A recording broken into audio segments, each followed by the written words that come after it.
Welcome everybody. We're back for another story, and I have Jerome here back with me. He was generous to join me again, and today I am going to be sharing my story, my healing story, and Hey. how this relates to nature.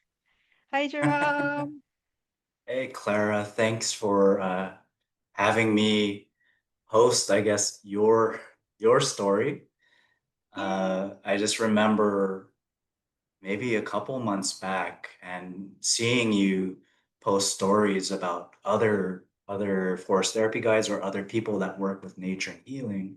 And I thought how great it was that you're providing a space for people to share their stories because of how powerful it can be for people to see it and to, well, if they can relate to it and maybe it gives them power to do something with their own lives, yeah. And while you've been very generous with sharing that space with a lot of us, I feel like it's a privilege for me to sit here and ask about your story. So I guess we'll go ahead and get started. And wherever you would like to start, Clara, please go ahead and do so. Thank you. Let's see. So I think I want to say my life was kind of like very normal, very basic. I feel like I was, growing up. I had friends. I grew up in Israel. I was born in Russia. When I was 5, we moved to Israel, and I grew up there. And I moved to the States. I want to say 11 years from today. And as I was growing up in Israel, it was fine. Like, no, no, nothing. Never had any issues. And we came to the States, and this is the first time that I actually encounter like this, like, oh, I don't really know how to speak the language. So, I finished my nursing school back in Israel, and I came here. I was back then married with a 1 year old, and I started learning English through Google, through Google Oh, Translate. Yes, because when we came, I couldn't use my certificate, so I had to like redo everything. And when I finally did it, I failed like 3 times my English test, and so bad. The nursing was not that bad, but I really wanted to be an ICU nurse. Because that's how I kind of finished back in Israel. I was like, I'm going to be an ICU nurse here in America. Okay, cool. So I'm going this path, trying to get my certificate, got done my certificate, got interviewed for this like hospital an hour and a half away. I was like, yay, I got the job. So I'm coming to work. And she was like, well, where's your stethoscope? And I was like, what are you talking about? Why do I need a stethoscope? And she's like, well, how are you going to assess your patients? It's like, what do you mean? What are you talking about? And she's like, well, how do you listen to their lungs or their, belly sounds? I was like, oh, well, we don't really do it in Israel. So this was like my biggest shock of like felt very like everything I knew kind of like, oh, all the nursing part, they didn't teach me. I was so angry. Like, I'm not a real nurse. I don't know how to use a stethoscope. So I had to relearn it. So the next day I came with a stethoscope, and she started teaching me how to do this. And I'm getting in there, but I'm talking to people and they don't understand what I'm saying. And they talk to me and I don't get their accents. And I was like, okay, I cannot be in an ICU like that. So I had to quit. And that was very uncomfortable for me because I was like, I'm finally where I want to be, but I have to retreat. Um, and I went to work night shifts in a nursing home and learning my English, practicing through Google Translate, learning the medical language as we speak here. And from here to there, doing this for 6 months, I was eventually got into the hospital and started working as a nurse in the med surg unit, and it was great. I was like, kind of blooming at that part. But then my other side is like my personal life was not doing really great. And looking back, I'm like thinking about how much I gave myself out there as a nurse. kind of running away from everything was going on in the house. This was like my way to like, here, I'm good for something, right? But I never seen it at that time yet. And after I've been in that role, I decided, here I am. I know English. I know assessment. I know to use a stethoscope. I know how to put IVs. I can go to the ICU. So here I am climbing the ladder, kind of feeling amazing that I'm like feeling like I'm achieving something in life. And I worked there for about a year and COVID happens. Oh. I also had another daughter in the meanwhile. So now I have two kids. I'm fully a great daughter for my mom, having kids, got married, having a job, amazing. So here I am working in the ICU and then COVID happened. And also, I don't know why it happened the same way, but I decided to separate from my husband pretty much in the same time how it started. So COVID was huge for me in the ICU. I It was just very different. It like switched my whole conception or understanding of healthcare. And there was so much uncertainty and fear, and I was just totally lost. I had It's funny, this past weekend when I was on the retreat, I was Mhm. talking about this so many times. I've been nonstop crying and I feel like so good. I don't have that anymore as much. It just feels like at that time, I felt like I was helping people, but when COVID came, I felt like I can't help anybody anymore. And I felt really like a lot of loss of control and a lot of unknowns because a lot of people didn't know much. And everybody were like literally dying around me. And it was a different death. It was like younger people and mostly people with a lot of chronic illnesses, mainly obesity, Mhm. like diabetes, hypertension, but obesity and young people. That was like huge. And at some point I was coming to work and I was like blocking myself away from knowing these people. I was just like, I don't want to know them. I don't want to know their names. I don't know nothing about them because I don't want to, it's like, what's the point? Right? Like, what's the point? They're just gonna die and I can't even help them. Like, I'm just here wasting my time, not wasting my time, but like, I'm feeling like I'm putting my family at risk and I'm not being helpful. And really feeling like I was failing as a nurse, couldn't really do much, as well as like the fear of like hurting my family who are watching my kids or like bringing it to them. And at some point, I just had this like, I've been feeling myself kind of like mentally losing it, but I was just pushing it away. Like, no, it's fine. I can do this. I'm strong. I can do this, like having all this like not allowing myself to really feel, not allowing myself to acknowledge. And nobody like really talked about it around me either. I feel like it was just like, okay, well, we come to work and we're trying to be funny. We would like make jokes, but like Mhm. nobody were really looking at this in the eyes. Like, what the hell is going on in here? Like we were acting like everything is fine. And I was trying to act the same way. I was like, well, nobody's like acting weird around me. Like I'm the only weirdo here. I don't want to say anything, but I didn't realize how much that was affecting me, all of it. And I started like, especially because I was alone too. I was like, well, if I leave this job, right? Who's going to be providing? Like, who's going to be paying for everything? What about my kids? Like, I can't just like ditch them.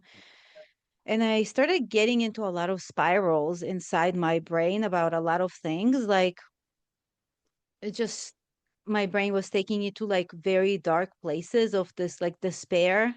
And I didn't know, there was so much things that I didn't know how to handle it. And it just exploded. And I started one day, I just left work because I just couldn't function. I just literally Mhm. physically I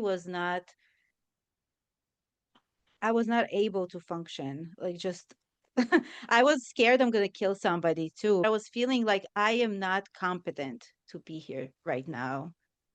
And I left and I couldn't come back. I was just like so in a panic mode. I got into this like panic mode where I felt like my body is like I'm trying to run away from my body. It was just the weirdest thing ever. And from like not having any background of mental health, or at least something that I was like dealing with, um, this was really new to me and it was so scary. And I was just like so terrified to be in this space. And I was like, am I always going to feel like that? Am I always going to feel like I can't breathe, that I'm like dying? And I started thinking about like I can't bear these feelings, like I have to disappear. I can't be in this world anymore. And I start understanding, I start having these suicidal thoughts of like I have to end it all. There is no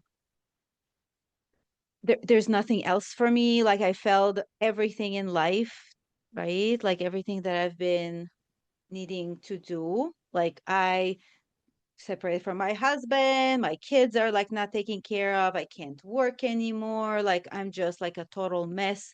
And I was like, well, this is it, I guess this is how it ends for me. And I started thinking about different ideas, like how am I going to do this? And I was like having all these crazy thoughts and I was like, oh my gosh, like relax, and I was so scared that I was actually going to do something that I called my husband back. I called him like we haven't divorced yet. He just moved out, and I called him because he wasn't like even like I don't know trying to get the kids or anything. He wasn't really involved. So I was like, okay, let me call him back. Maybe this is all happening because like we separated. Maybe like that was a mistake. Maybe he needs to be here. So I called him back. I was like, maybe we can work on it and things like that.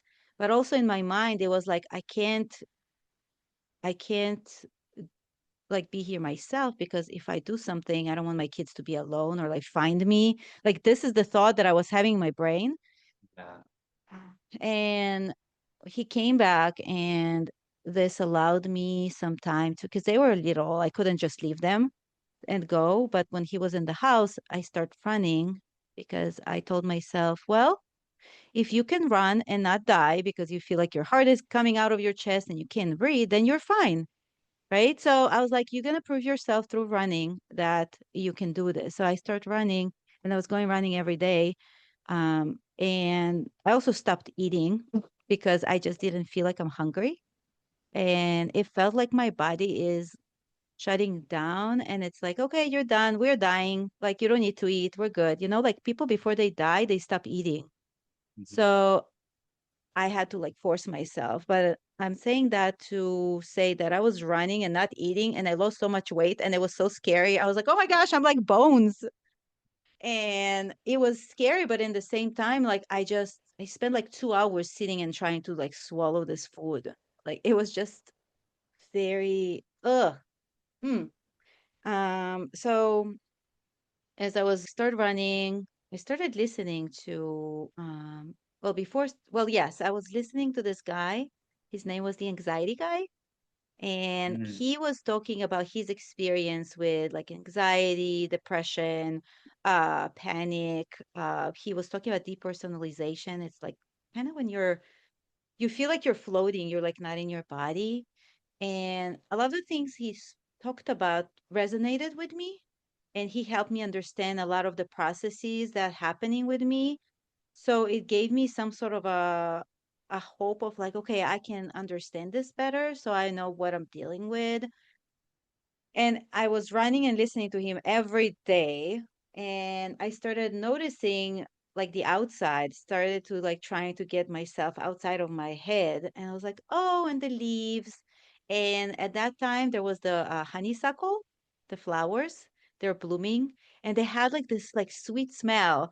And I was like, oh, this is smells so nice. And I just like started noticing things and like observing things, and I felt like nature was sending me messages.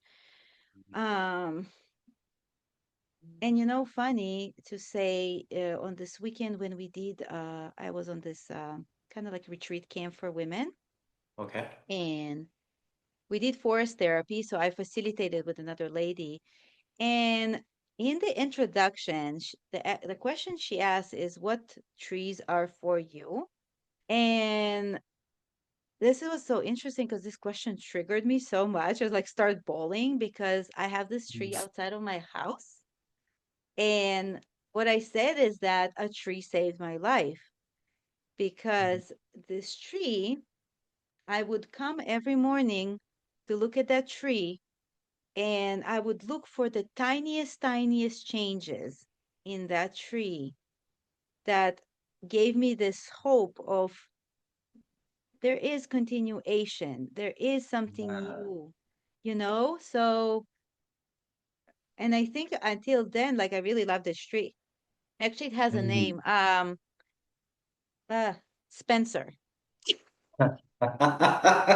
I Okay. I don't know where this is came from. It's a little bit sounds like a name maybe for a dog for me, but we did this as part of the training. We were supposed to for the forest therapy. We were supposed to talk to a tree or connect to a tree. Mhm.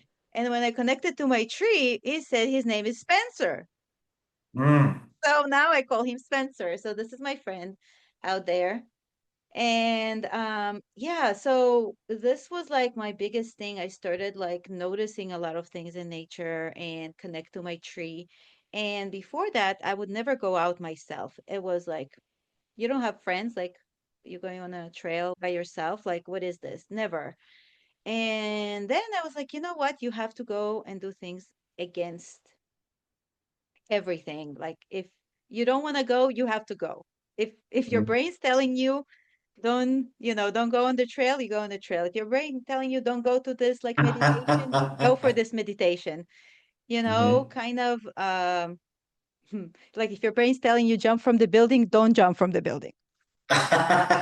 Yes. And I started going out a lot to nature by myself. And just as time goes by, I've noticed that how I slow down and how I'm feeling Mm.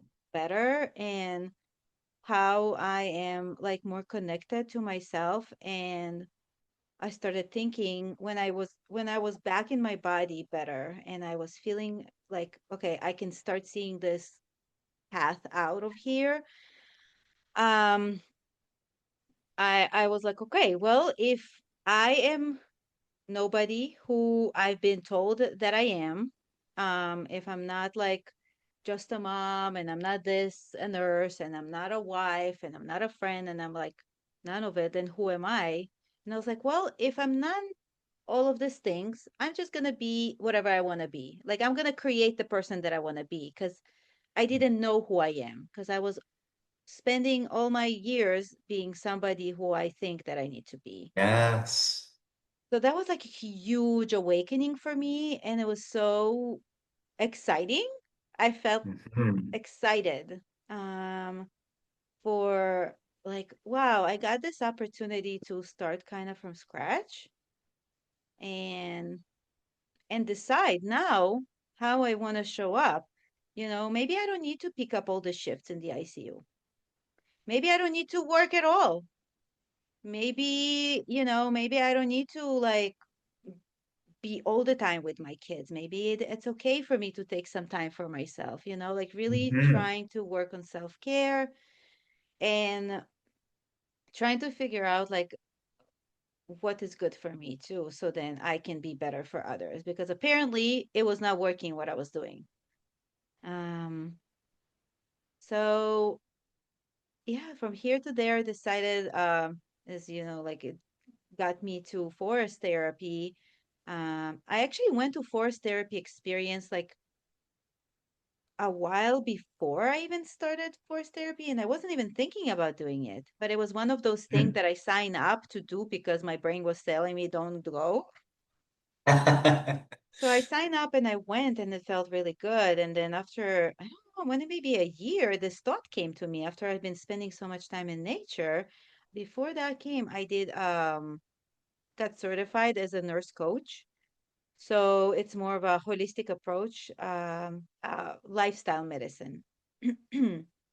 So I was, my thing was, oh, I'm going to meet people bef before they get so sick. I want to help people with lifestyle, want people to like, tune into themselves and connect to themselves. And so that was kind of like my path. And then I was like, well, how can I also connect this to nature? And I started doing like session outside. And then I was like, oh, I really want to do like groups, but I feel like don't want to do as much talking. And and then I was like, oh, maybe I should do this force therapy. So I got certified in that, and that's on its own. It's a whole journey. This training to got me even more deeper. And now I just want to. I'm so much more connected to nature. I put like walks on my calendar. I do things for myself. Like this weekend that I went, I booked it for like a couple months ago. When my friend called, she's like, "Oh, there's this camp in New Hampshire, which is like a 10 hours drive from me." But she's like, "There's this camp. Let's go facilitate forest therapy." I'm like, "Yeah." So I put this on my calendar. I put it on my calendar and I just knew I'm doing it. I'm just like, I will figure it out. And, I feel like I never dealt with what was happening in the ICU. I moved on really fast. I never came back. Uh, and there was so many times that I was trying to come back to like prove myself that I can do it, but there was always something that pulled me back and be like, no, you don't need to. Like you don't really want to. It's not necessary for you. And this past weekend, when I went to the camp, after I had my tree saved me experience, we went to a sound bath and it was very powerful. It was powerful and scary. The lady was doing it. I felt like she was sharing a story through her music. Mm. And there was this sound that she made, and it sounded to me like a cry. And I noticed I felt this like white waves. And I was like feeling like this is the people's souls that are crying, and they're saying like, oh, you haven't noticed us. Like you were not there for us. So we are here, we're like struggling and that. And I was like so scared and made me so sad. And there was like this heartbeats that sounded like heartbeats. And I was like, oh my gosh, they want me to notice their heart. They want me to acknowledge them.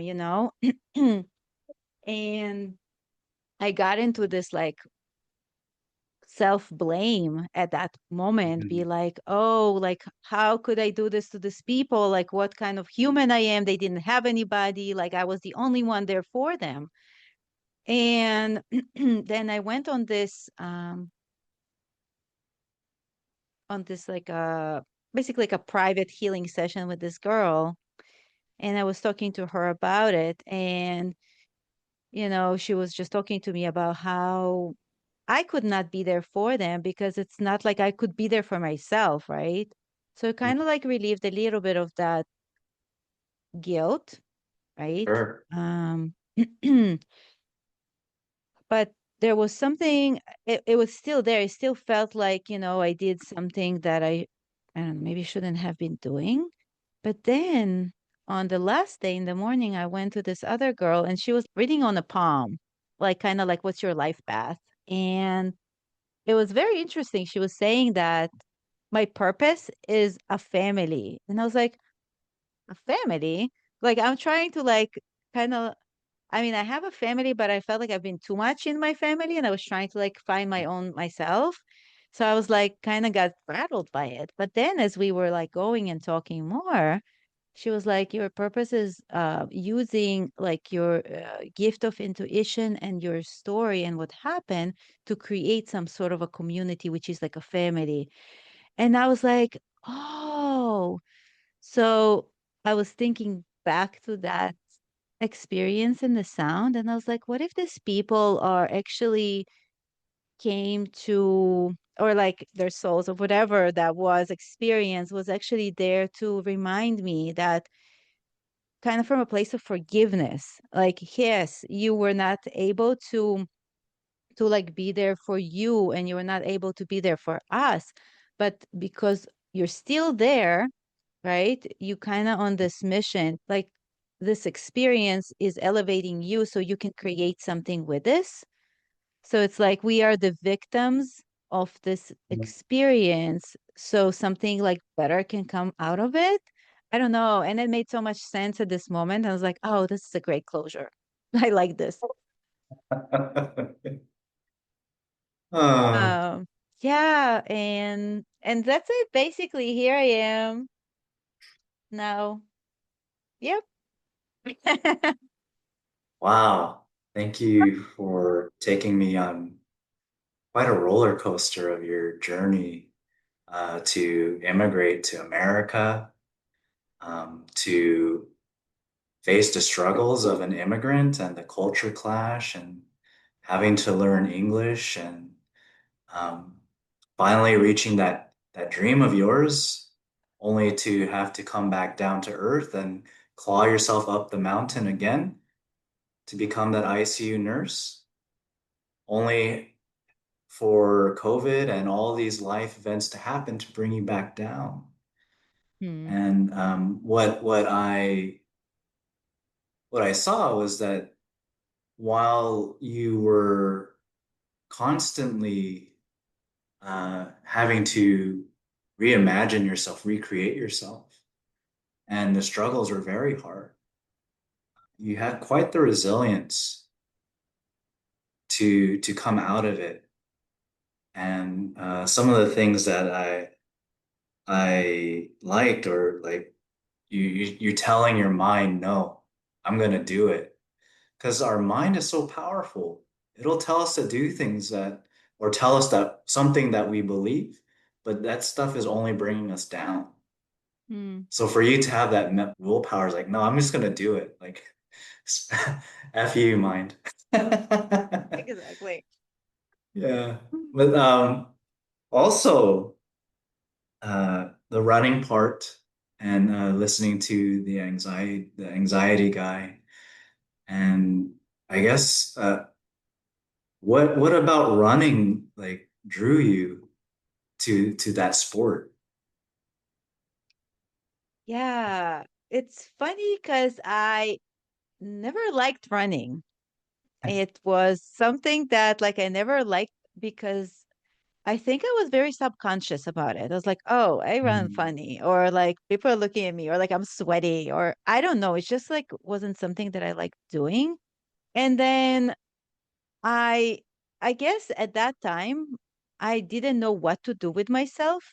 And because I felt the like I can't breathe, like I was feeling I'm suffocating, and running mm, makes you feel more like that. So in hmm. my mind is like, well, if I run and I die means it is what it is. I mean, I need to die. But if not, that means that it's all in my mind. Like this sensation of like I can't breathe. It's like I was trying to run against this sensation and prove myself that I'm okay. Like you can run, your heart is racing, it's fine. It's kind of like I was giving it a real reason to heart race or breathe heavily or whatever. Like I was just giving it a reason. And another thing was for me is that it was hard for me to sit in one place. I was like feeling so much inside that I needed to like move, and I didn't know where to move. I didn't want to just pace around the house. So I was like, I'm just gonna run. It wasn't really hard for me to run because I was listening to this guy too. So it was just it's just a combination. I think it was just kind of like my default mode. I almost feel like it's your body's wisdom. Hmm. Like, like you might have been feeling all these things kind of trapped in your body and you needed some way to like some kind of way to get it out. And perhaps it was urging you to move, like, Mm. so you can kind of dispel some of the things that are just, if you keep it tight and wrapped up inside, then it's just going to continue to eat you up. Yeah. I like Well, that. that's just kind of how I see it. Um, Clara, Tell me more about Spencer. It was such a beautiful story that you told about Spencer, who's just living right outside of your house. And now Spencer's the one that kind of saved your life. Yeah. Yes, I think that trees are, and I think I always say that when I guide forest therapy, I would say stuff like connecting people to themselves and nature is like my way to give back. It's like there is this like whole like civilization that we walk around or among them all the time and we don't notice them.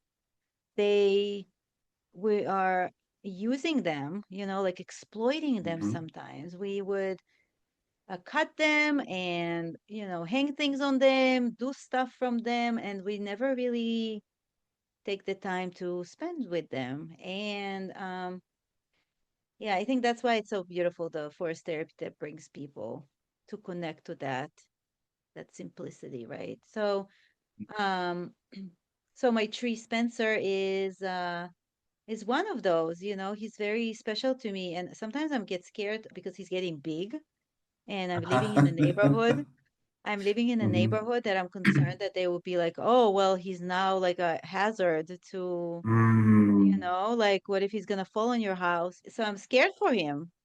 So I Mm. sometimes tell him, don't grow too much.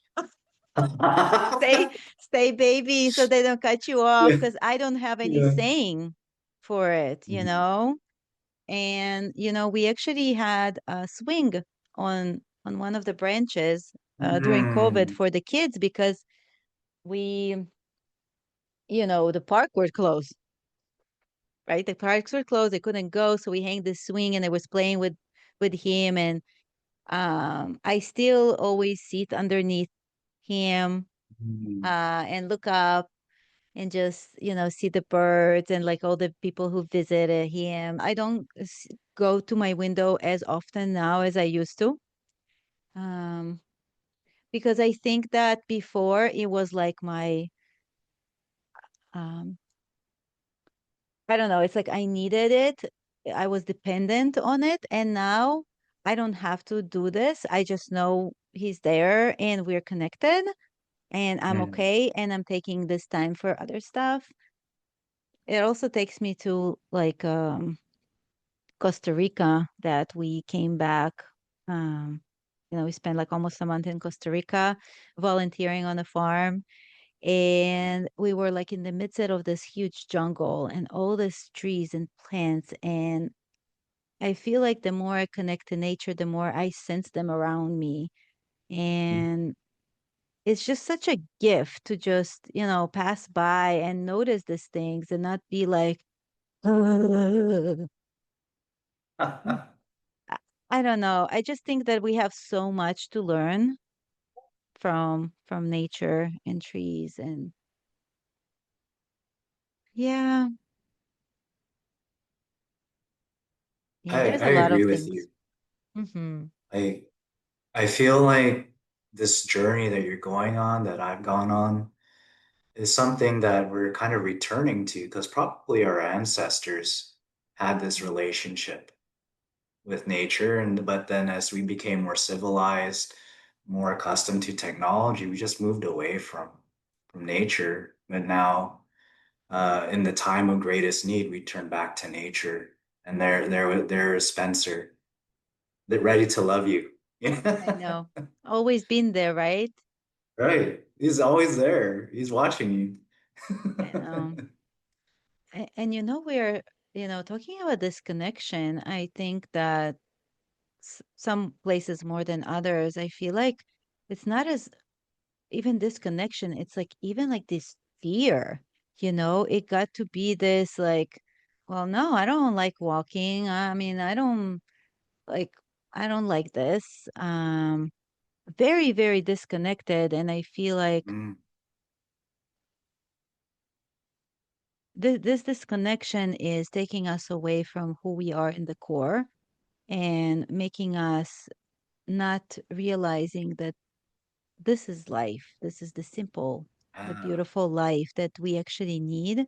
We don't need more than that, but we are in this run this constant race against like who even knows what? We don't even know what that is. Like, I was thinking about like, money wise, right? Um, Sometimes we think about like feeling this like, oh, I'm running out of money. Like I actually was thinking about it yesterday too, because when I left the ICU, right, I was thinking about, well, what's now, right? What am I gonna be living off? And you have this sensation like Yeah, that's it. I'm gonna be like homeless person or right. like the sense of like lack and thinking, okay, well, how much is really enough for you, right? Like, have we ever think about we work, work, work, work, work, but what's enough? Like, how do I know that I have enough? What am I actually saving for? Like, why am I not choosing to go on this trip in the middle of the year just because it's too expensive? What if I'm not going to survive until the end of the year? Like, what if I'll be dead and I haven't taken the trip? Like, so it's like, I think also like the money part, I feel like, I don't know how this is related, but I was thinking about it, how there's this like desire of get more, do more, be more, Hmm. but is it really necessary? And we just sit outside there and just being. Do we need that money in that moment? No. Are we able to find different ways around it? Like if we want to go to places, travel, maybe on a different, maybe we don't need to buy the most expensive flight or place, right? Maybe we can just camp. Like, I don't know, just like nature brings us to simplicity and possibility. So many beautiful gems in there, Clara. I really resonate with how you talked about the chase for more. And I feel that that tale that society tells us, like this is the only way. And you have to make this kind of money, you have to have this kind of title, this kind of house, this kind of car, this kind of family in order for you to be successful. Hmm. But we keep chasing and chasing, chasing, like you said, when is it enough? Hmm. And you're just constantly chasing. Yeah. But nature is not chasing anything. It just is. Mhm. And like we are nature too, and it's okay for us to just be. And I guess that's kind of the work that you're doing with forest therapy. Uh, do you mind sharing like what are some of the guess gifts that you've received since you've become a forest therapist slash uh, nurse coach? Oh, man, I feel like the biggest gift is myself. Mm, And it kind of it's kind of funny because it throws me back to there was a moment where I was sitting outside with a friend. I was in the hospital and I was telling him how I feel with my mental. And he was like, well, who needs you? And I was like, this is a weird question. So he's like, well, just, tell me who needs you. So I started like naming like, my patients, my kids, my parents, my friends. And then I would got quiet after I kind of named some things. And he was like, well, how about yourself? Do you need you? And I was like, wow. oh, I was like, that's deep. And I Hmm. and I think that was the moment when I really realized that I don't even know who I am and I don't do nothing for myself. Mm, So nature brought me really back to myself. I am always relying on it like it's my sanity. It's like when I feel rattled, I go outside. I just like, okay, why are you feeling so like all over the place? Just go sit somewhere outside. And I feel like it's always there for me. And I sometimes I feel like I want to be there for it more. I feel like maybe I, mm, I haven't done as much. So I'm trying to like think about different ways that I can also be better for the earth and, taking different ideas. Even from Costa Rica, they're doing very Mm, living with the land and connection to the land. It's really hard in the place where I live because everything surrounding me is, I mean, there is nature, but there's the energy of the people and all their like, mm, it's there and it's hard. I feel like I'm fighting against it, but I don't know. Maybe I need to. There's always like I feel like nature gives us gifts. Um, you can walk in just on a regular path that you every day you walk. But if you notice, you can find so many like little things that can like brighten your day, even if this like a little bug that crawls or like some playful butterflies or a new flower that bloomed. And it's mm, just a way to make the best out of every day. Um, make it count, It's not like mm, when I talk to my parents a lot of the time, I'll be like, well, how are you? Oh, the same, every day the same. And I was like, oh, this is not the same. It's not every day the same. It's different. And we just need to take the time to notice the things that, are different. And so I think there's a lot of wisdom in nature. mm. Um, yeah, mm, that's kind of what comes up. So we're coming up to a couple more minutes here, and towards the end of your story, you talked about uh, understanding your purpose, and you were kind of going through like a sound bath, and you had the palm reading, and it felt like you're getting closer and closer to something that you felt um, something that might be fulfilling for you. Do you feel like you're on that right path, or how do you feel about that? I felt like I am on the right path. And this experience is kind of like solidified it for me in a way Mm, that I feel like the truth is that I was trying to there are all these like things you can do around it. Like you can market it and you like kind of trying to sell yourself. And it always felt kind of weird to me. And I think that what that made me think about is like I actually need to reach out in some way to communities that are less fortunate and maybe they can't afford it. mm, Like even it's not like super expensive experience, but still some people like I feel like I need to reach the people who like really, really need it. Like, mm.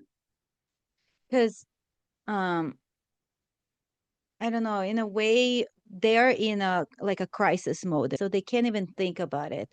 Okay. Oh, I was thinking I actually need to reach out to those people who this might change the trajectory of their lives, like it did for Mm, me. And I was thinking about now I'm doing case management. So I'm basically coordinated a lot of discharges and helping people to kind of find where they're going. But in this position, I actually have the privilege to talk to a lot of different organizations.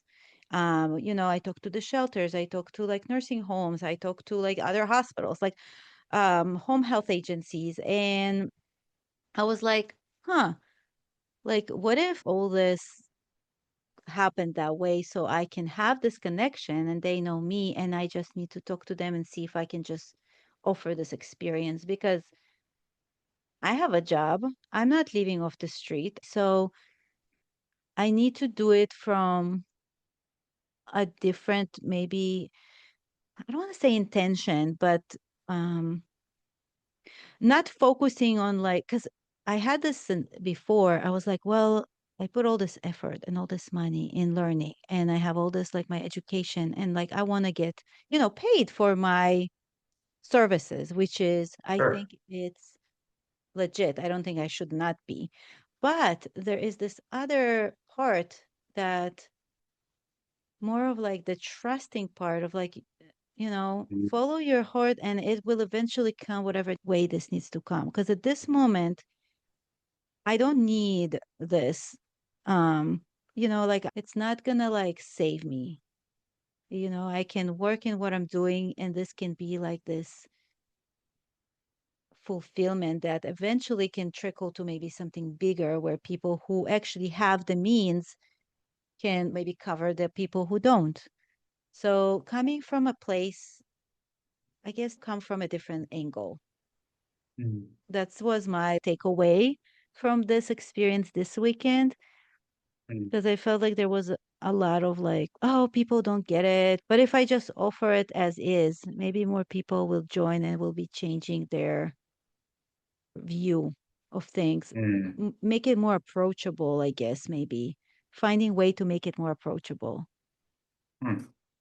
Well, it sounds like something very noble and something very meaningful, especially coming from your gut. Mm-hmm. It's not coming from here, but it's coming from like this area down here. And I think I shared a quote when I was being interviewed by you, and it goes something like, "When you want something, all the universe conspires for you to help you to achieve it. So once you decide, like, I'm gonna do it, uh, let's see where the road takes you." I'm pretty excited to see how this seedling that you have right now is going to manifest. So I feel like you're gonna touch that underserved community at some point, and I'm really I would like to hear and see what that looks like in the future. Yeah. Thank you. Welcome. Yeah. So I guess this will be the last question for you before we end. For your viewers and for anybody else that's watching or listening, what would you like to share with them in terms of um, your story or the power of nature and healing?